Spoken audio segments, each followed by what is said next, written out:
So, isa na namang unlock ang nagawa ko kasama si Kadwa na dayuhin ang Bicol region.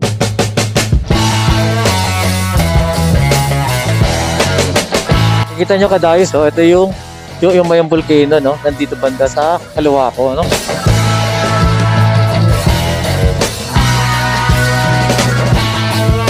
Teka kadayos, tingnan nyo. Ewan ko kung statwa to eh. O totoo.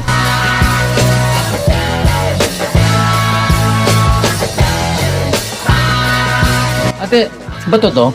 Ako, pangilot yan sir. Galing saan to? Mayon. Wala yan.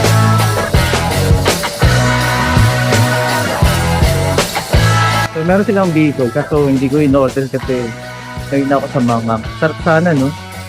Naalala ko rin si Jeff, eh.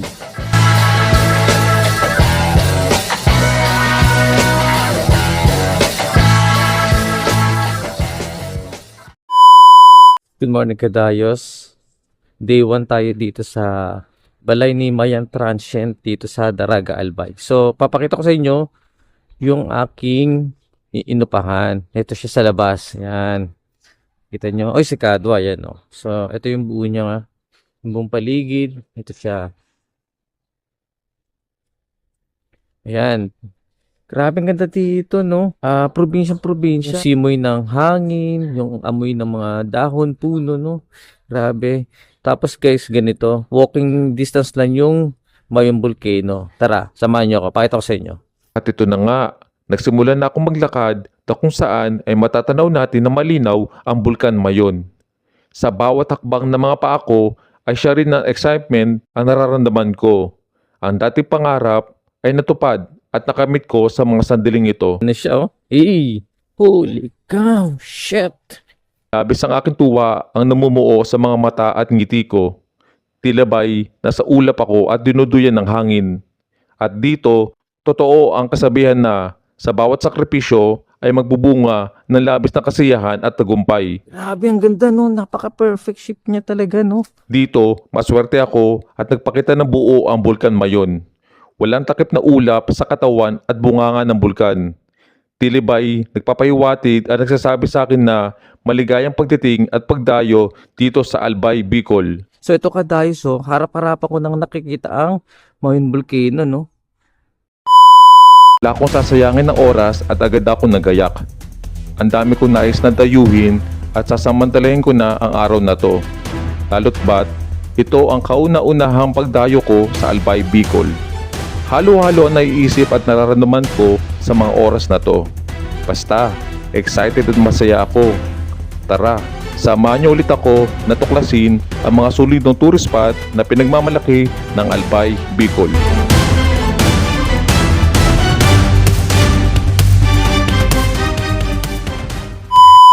So ayun nga kadayos, nandito na tayo sa Cagsagua Ruins. Let's go! Dami rin tao, no? Tara, punta natin ang Cagsagua Ruins.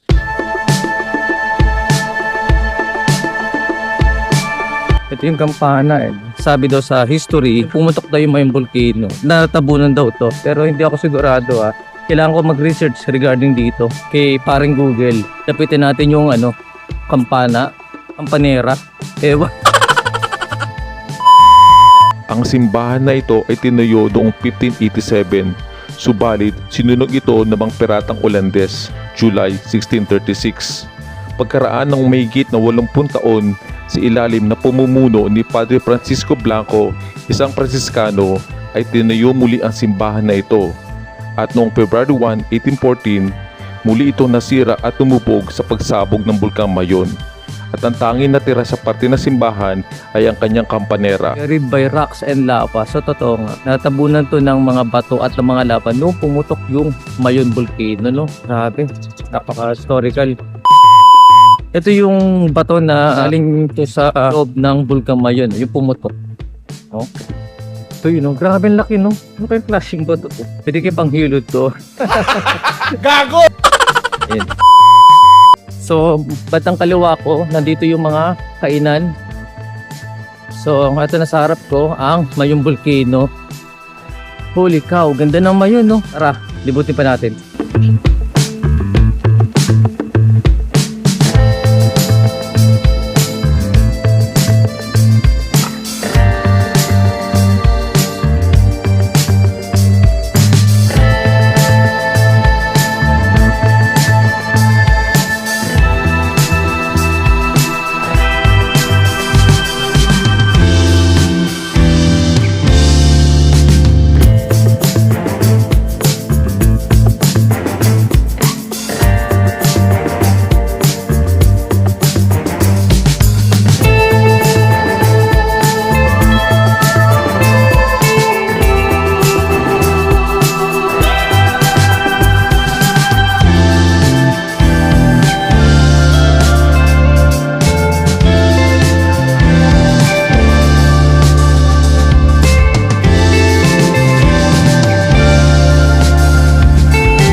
So nandito ako sa gitnang bahagi ng Cagsagua Ruins. Dito pag pumunta ka, no, hindi ka magugutom. Kasi ang dami pagkain eh. Tapos, nakikita yata akong benta ng mga souvenirs.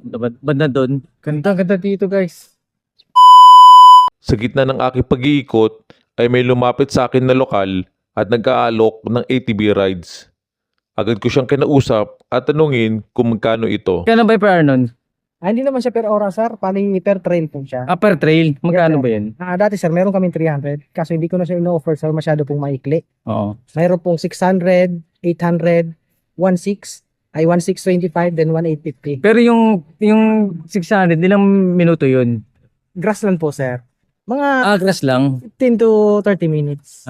Okay. Sunod po siya sa short trail. Short trail. Yes, sir. Okay. Sige, pag ano boss ha?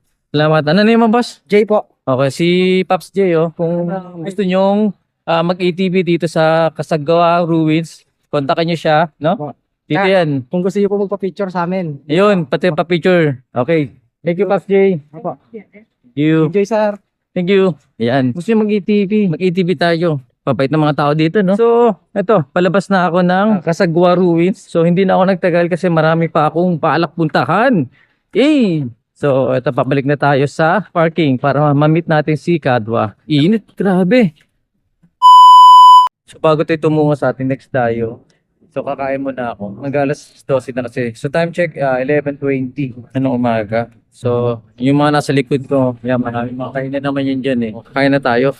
Dahil hindi naman tayo nakakain ng maayos kagabi. Gabing-gabi na tayo nakarating sa Transient House. Ilala ko muna tong si Kadwa. So, kain muna tayo. Sa pagtingin ko ng oras ay mag-aalas 12 na ng tanghali at nag-decide muna akong kumain. Dito ay labis ako natuwa dahil sa maraming tao ang kumakain. Feeling ko masarap ang mga pagkain at ito rin ang unang pagkakataon ko na tikman ang luto ng mga taga Bicol.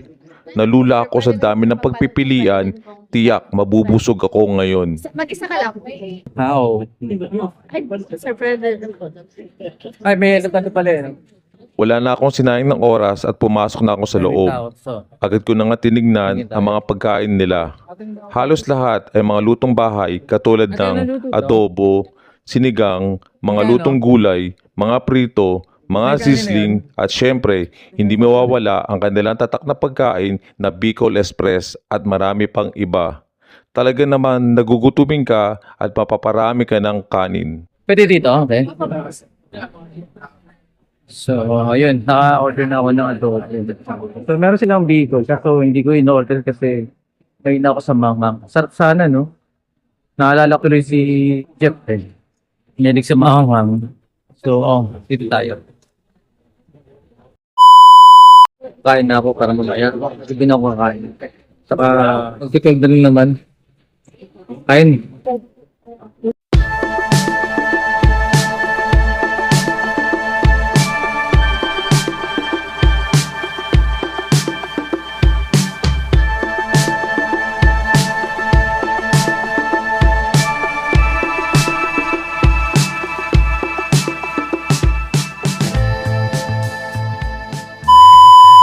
Tayo sa gusto tayong kumain.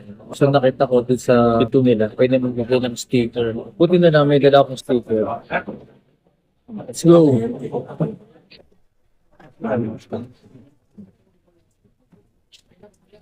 Ate, okay lang maglagay ng sticker dito? So ito nga, maglalagay ng sticker dito.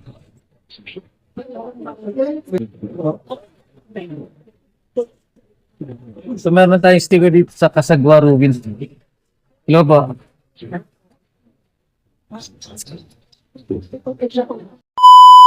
At syempre, hindi ko pinaligpas na bumili ng mga pasalubong at souvenirs.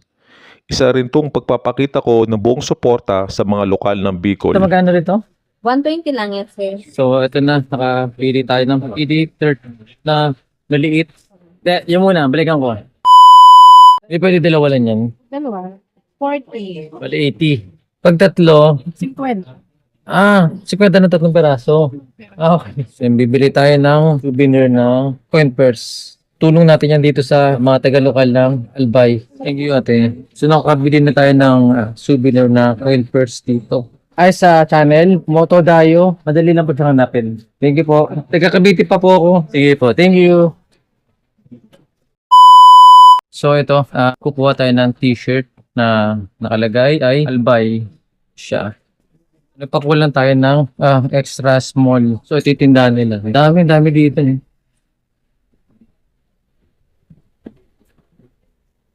Pag nandito ka, no, kailangan maraming pera, dala mo eh.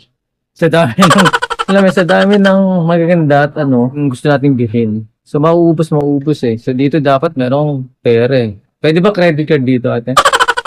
Hindi. Cash lang talaga. Hindi, joke lang po. Shot glass. Sa mga manginginom. Ate, ba to? Opo, pangilot yan, sir. Galing saan to? Mayon. Talaga? Galing. Maris Brown. Sir. Ayan na yung order natin.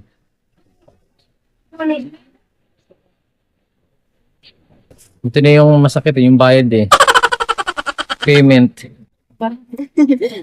Maganda ko, ano ba yun? Tatlo lang? Shoot mo na dito ate. Tatlo lang. So, Magkano yan?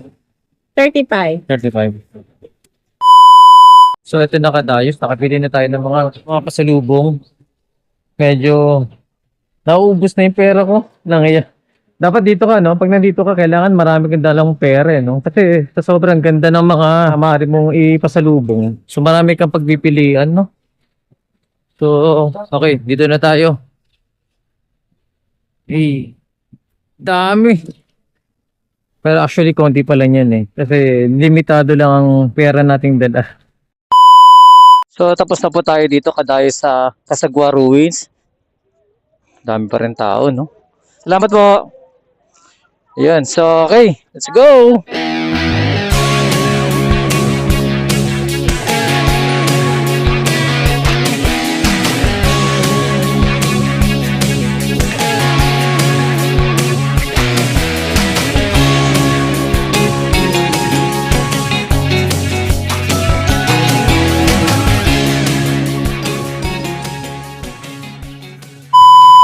So, next stop natin dito tayo sa Albay Park and Wildlife. So, dadayuin natin to. Silipin natin tong Albay Park and Wildlife. So, ito na. Meron na tayong ticket. So, libutin natin tong wildlife na ito. Ang Albay Park and Wildlife ay matatagpuan sa Barangay Pugtong, Legazpi City. Ito ay isang parke at nangangalaga ng mga iba't ibang uri ng hayop o isang zoo. Sa halagang 50 pesos na entrance, ay ma-enjoy mo na ang kanilang pinagmamalaking greenery o luntian lugar dahil sa mga halaman at nagtataas ang mga puno. At syempre, hindi magpapahuli ang mga hayop tulad ng mga ibon, mammals at reptiles. Ito rin ang nagsisilbing rescue center sa mga nahuhuling endangered wildlife animals. Tara, samahan niyo ulit ako sa pagdayo sa Albay Park and Wildlife.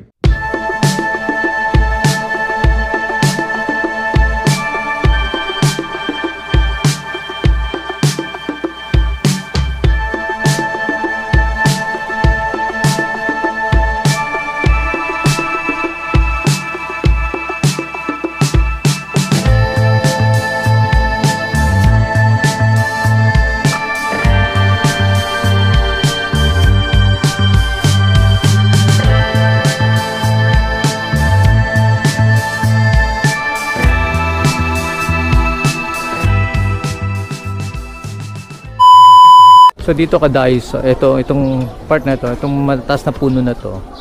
Daming mga ibon, no. Hindi ko alam kung anong ibon to. Ayun, no. Ayun sila, oh.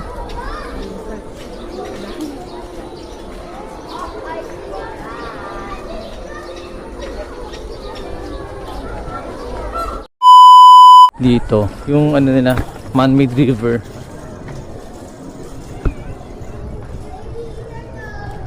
Ganda, no? Teka kadayos, tingnan nyo. Ewan ko kung statwa to eh. O totoo. Ay, oo, buhay nga. Kasi may nakalagay na wag bigyan ng pagkain ang buhaya. So, okay ah. Totoong buhaya pala to. Hindi siya gumagalaw yun.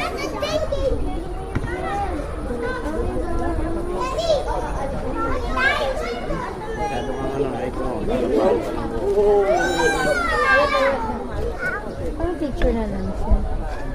Nang yakala ko peke. Totoo pala. Ayos ah.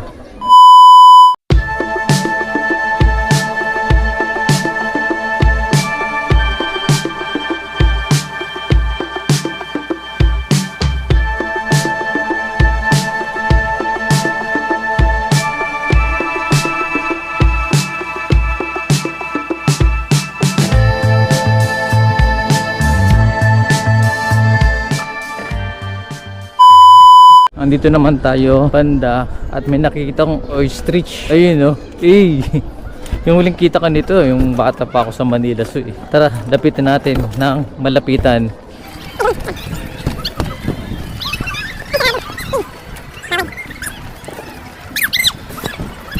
Ayun sila, oh.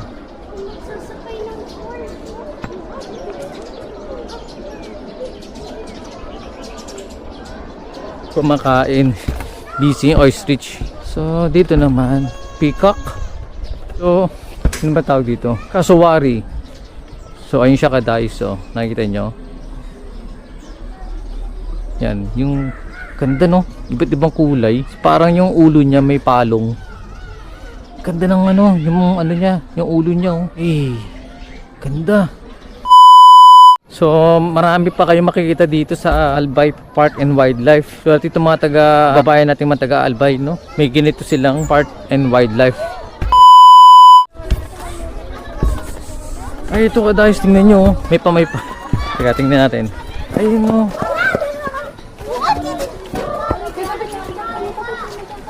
Hi, Poppy! Iyo! Peacock. Ganda ate, maganda. Doon pa, oh. May mga peacock pa doon. Oh, dami nila, oh. Dalawang cage panay peacock. Oh. Peacock or pavo cristatus. Paboril. Yan, oh. Ganda, no? Grabe, parang pamipa ito.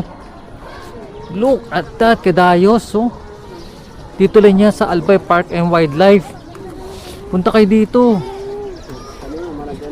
Inano niya ako kayong pumunta dito. Diba? Solid. So palabas na po tayo ng Albay Park and Wildlife. Ganda dito, promise. Only at Albay, Bicol, no? Hey!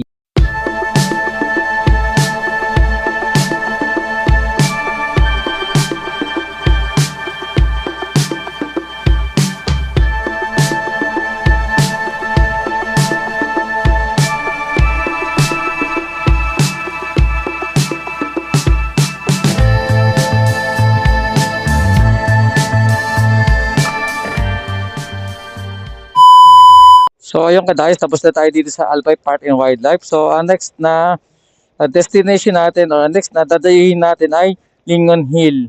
So shoutout dun sa mga tropa nating mga rider na nandun na taga Manila pa. So binigyan ko sila ng stickers. So shoutout dito kay Sir Nasara ko. Sir, pasensya na.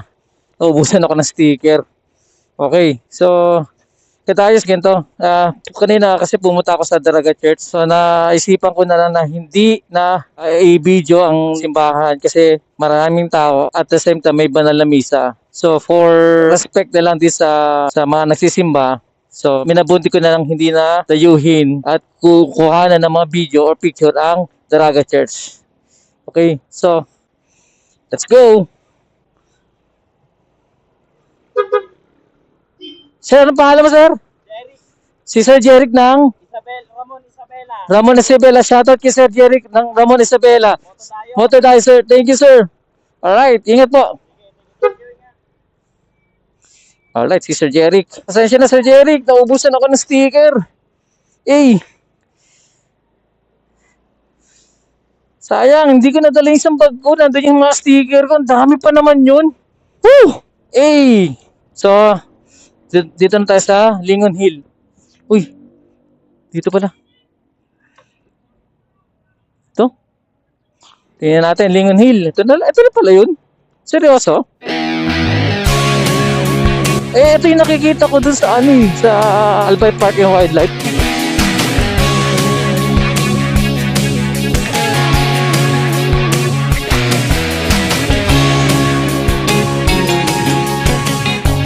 Ito nga.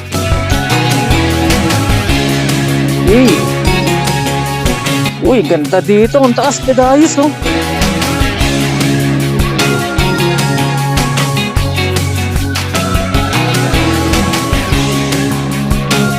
Uy, eh. Ito pala yung Lingon Hill. Uy. Ganda. Okay. So, hanggang dito na lang tayo. Okay.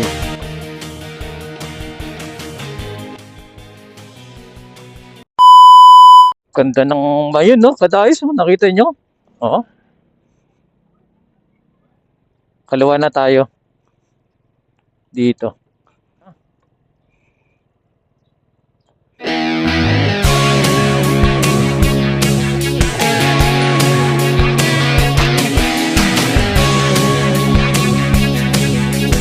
Ay, nako, Mayon. Hindi ako magsasawang tignan ka. Napakaganda mo. Kahit na ilang pagsabog na ang iyong ginawa. Pero pinapanatili mo pa rin ang kagandahan at ang perpekto mong malatatsalok na hugis.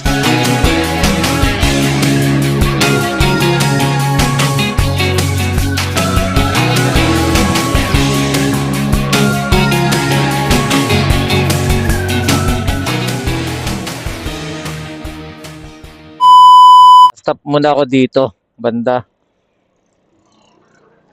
Yan. So, nakikita nyo Kadayos, oh. Ito yung Mayong Volcano, no? Nandito banda sa kaliwa ko, no? Ganda, no? Oh? Ay, si Kadwa, oh. Kadwa, nakarating sa Bicol. Albay, na? Ayos. Ayos. Bilib ako kay Kadwa. Talagang mahal ko yan si Kadwa. So, ito yon Kadayos, yung malapitan. Actually, hindi man malapitan. Yung matatanong mo lang yung Mayong Volcano. Yan, oh. So, may mga bato-bato. Hindi ko lang alam kung galing ba yan sa bunganga o sa loob ng bulkan nung sumabog.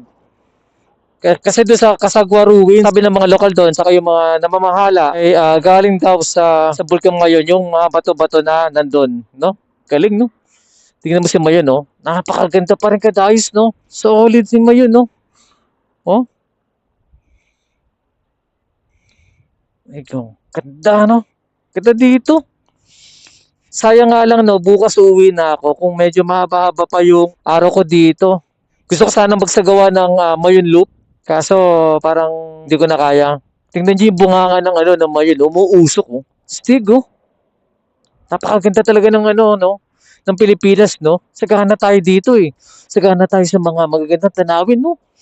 Tapos dito banda, ito yung mga kabundukan na rin, no? So hindi ako sure kung ano mga bundok to. Ganda, no? Halos nasa dulo na ako ng Luzon, Kadayos. Imagine mo, ang layo na ng tinakbo ko. Grabe. Hey, shout out! Ayun, may mga pups tayong nandun. Ay, nako Kadayos. O, tara na. So, yung Kadayos, nandito na tayo sa Quitinan Ranch. So, ito yung Quitinan Ranch. Ganda, no? Malapitan dun sa Mayong Volcano. Ang Quitinan Ranch ay isa sa mga tourist attraction na matatagpuan sa Barangay Tinago, Kamalig, Albay.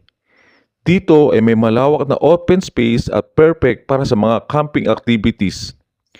Isa sa mga pinagmamalaki na lugar na ito ay ang breathtaking views ng Mayong Volcano na swak para makapag-picture ka at makapag-relax. Ma-enjoy mo rin ang malamig na klima at greenery ng lugar. Tara, samahan niyo ako dayuhin ang Quitinan Ranch.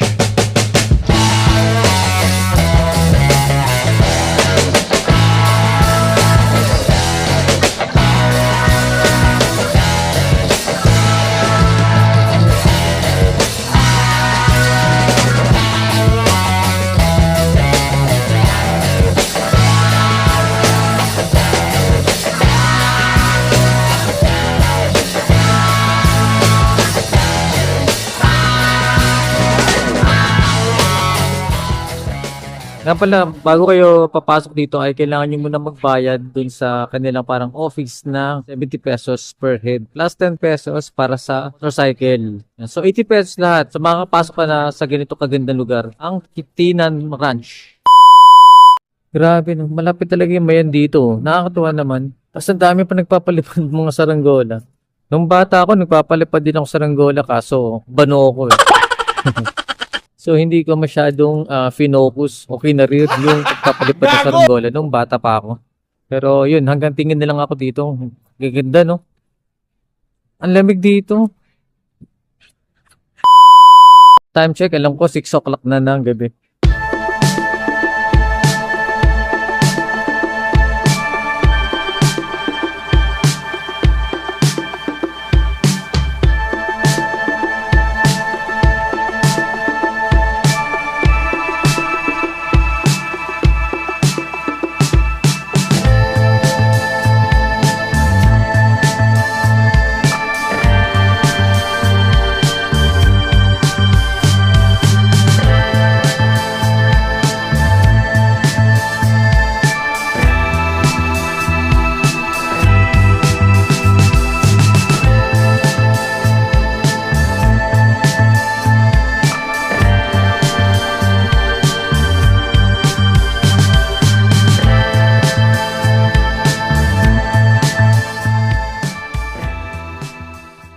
Okay, tara na. Uwi na ako. 6 o'clock na kasi. Alright. Agad na akong tumungo kay Kadwa at naghanda para umalis. Pasado 6:00 na ng gabi at aabutan na ako ng dilim.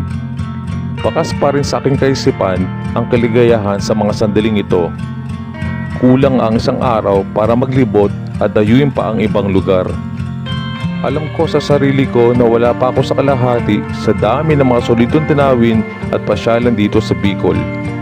Ganun pa man, labis ang aking galak at tuwa dahil isa ako sa mga saksi na maaari ko ikwento kung gaano kaganda ang Bicol, partikular dito sa Albay. Kung pagbibigyan pa ako ng isang pagkakataon bilang isang motovlogger, ay uulit-ulitin ko ang pagdayo dito. Bawat lugar ay may natatanging kwento na maaari natin talaga at dapat na ipagmalaki. At ang nag-iisang bulkan Mayon ang nagsisilbi bilang isang kumikinang na bituin na dapat natin ingatan at ipagmalaki bilang isang Pilipino. So, bibili na lang tayo ng pagkain. Tapos uwi na tayo at magpapahinga. Ayan na. This burger. Mango Shake Station. Daming mga establishment eh, no? Boy na boy yung mga negosyo dito sa, ano, no? Sa Albay. Dami, oh. 7-Eleven. Nabasa ko doon sa ano eh. Kamalig yata to, Kadayos, dito. Kamalig Albay. Signage, Kamalig. Baka nga Kamalig to. So, binabaybay ko ang Maharlika Highway. Oh, nasa tapat ko yung Mayon ulit. Ang ganda naman yung pag-hide gabi, no? Pero parang nakakatakot siya, no?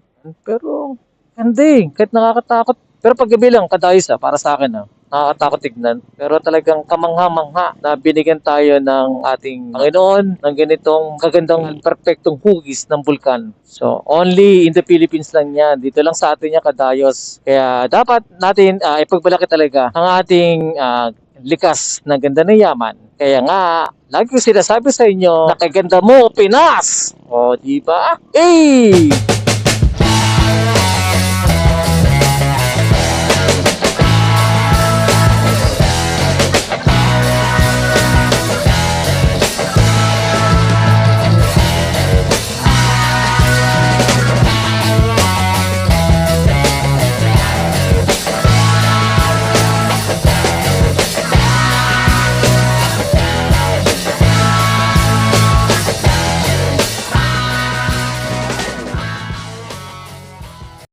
Search mo ako. Sayang, wala akong sticker eh. Ubus na eh. Motodayo. O, sayang, naubos akong sticker. Kakabigay ko nung kanina. Anong name mo, Paps? Joseph. Shoutout kay Boss Joseph. Yan. Yan, shoutout. Alright. Paps, thank you. Okay. Alright, Paps, thank you. O, shoutout kay Boss Joseph. So yun nga kadayos, nadayo na natin yung mga ilang tourist spot, particular sa Daraga at Legazpi, Albay. So yung una natin napuntahan yung Casagua Ruins. Yan, naglipot ako dyan. Nakita ko yung lumubog na simbahan, which is yung nakatayo na lang yung parang kampanero ba. Tapos nakita ko rin yung mga malalaking bato. Nasabi ng mga lokal doon ay nanggaling daw yun sa Bulkang Mayon nung sumabog ito. Of course, selfie tayo, nilibot natin hanggang sa kumain tayo. Tapos naglagay din tayo ng sticker. Biruin nyo, ito yung kauna-unahang sticker na dinikit ko na malayo. So dito lang yan sa Albay, Bicol. So after nun, bumili ako ng mga souvenirs. Next stop natin yung Albay Wildlife Park. Yan, tinayo ko rin ito. Pinasok ko yung loob. So, napakaganda ng loob nun. Isa siyang zoo. After nun, may na-meet pa akong mga rider na nandun. Shoutout sa inyo mga paps. Sayang hindi ko nakunan yung mga pangalan. Pagkatapos nun, pumunta ako sa Lignon Hill. Doon lang yung katabi halos ng Albay Wildlife Park. Yan, umakit ako doon. Wala naman masyadong nakita maliban sa mga nagtataas sa mga puno. And then, pataas. Pagkatapos nun, nadayo ako sa Japanese Tunnel. Pero hindi ko siya napuntahan. Pero andun pala ang Quitinan. So correct me kung mali ako ng pronunciation. Sa loob ng Quitinan Ranch, maganda doon. Malawak din. Tapos ang daming nagpapalipan ng mga saranggola. Tapos pwede rin pala mag-overnight doon. Pwede kayong magbawa ng mga tent. Kung wala kayong mga tent, pwede kayong mag-rent sa kanila ng mga tent. Yan. Pag nandun ka kadayos, malapitan, natatanong mo ang Bulkan Mayon. Grabe, ang ganda doon. Nangihinayang ako kasi hindi ko na dayo yung Mayon skyline. So sayang, kulang kasi ako ng oras, no? Mag-aalas 6 na ng gabi noon. Kaya kung pinuntahan ko yon, medyo wala na rin ako makikita kasi halos magagabi na. So, isa na namang unlock ang nagawa ko kasama si Kadwa na dayuhin ang Bicol region. Grabe din ang hirap ko dito from Cavite to Albay, Bicol. Halos lagpas ako ng 12 oras. So, very challenging sa akin to kasi ito yung first time na mag-isa na gantong kalayo. 450 kilometers ako hindi nagkakamali from Cavite to Daraga, Albay, Bicol. Sa mga hindi pa po nakasubscribe, please subscribe sa YouTube, pa-like at pa-follow din po ang aking Facebook page at TikTok. Maraming salamat po kadayos. See you on the next episode. Once again, this is Moto Dayo. Iniisip ko palang pag-uwi ko bukas, madadaanan at mararanasan ko na naman yung mga anlubak doon. Good luck na lang sa amin ni Kadwa. Ay!